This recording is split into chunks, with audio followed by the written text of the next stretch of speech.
Hello' everyone, আজি ৰাতিপুৱা শুই উঠি বতৰটো দেখি বিৰাট ভাল লাগিলে। চিপচিপীয়া বৰষুণ। তাৰপিছত বেটি শুই আছে, মই তাইলৈ অলপ খিচিৰি বনাওঁগৈ বুলি ওলালোঁ। এয়া মচুৰ দাইল আৰু মগু দাইল আৰু চাউল কেইটামান ল'লোঁ, ভাত কেৰেলা আৰু কঁঠাল গুটি, আলু ল'লোঁ। তাৰপিছত খিচিৰিখিনি মই পাতি দিছোঁ।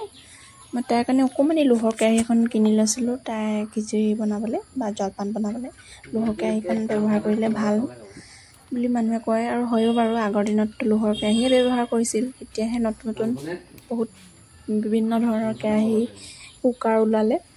আৰু এই খিচিৰিখিনি পাতি লৈ ময়ো ৰুটি খামগৈ, ৰুটি খোৱা নাই, পাতি থৈ দিওঁ। তাৰপিছত খিচিৰি হৈ থাকিব, মই ৰুটিও খাই ল'ম।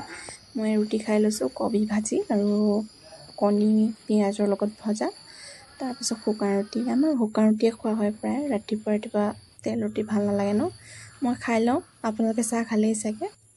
এয়া আমাৰ বেটি উঠিলে, আৰু উঠি তাই একদম মুডটো পূৰা ফ্ৰেছ, মানে টোপনি পূৰা হ'ল, আৰু একদম বিৰাট ধুনীয়াকৈ হাঁহি দেখাই শুই উঠি মনটো ভাল লাগি যায়। আৰু এইফালে তাইক খিচিৰিও ৰেডি, শুই উঠি মুখ চুখ ধুৱাই তাইকো খুৱাই ল'লোঁ।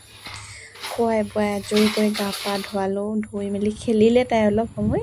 এতিয়া আকৌ শুলে। এতিয়া তাই শুইছে যেতিয়া আৰু ময়ো জিৰাবলৈ বিচাৰি ফুৰিছোঁ নহয়, ময়ো জিৰাই লওঁ অলপ। তাৰপাছত ভাত পানী খোৱা হৈ গ'ল মোৰ। আপোনালোকে খালেনে বাৰু? ময়ো খাই মেলি এতিয়া শুমগৈ আৰু। Bye bye.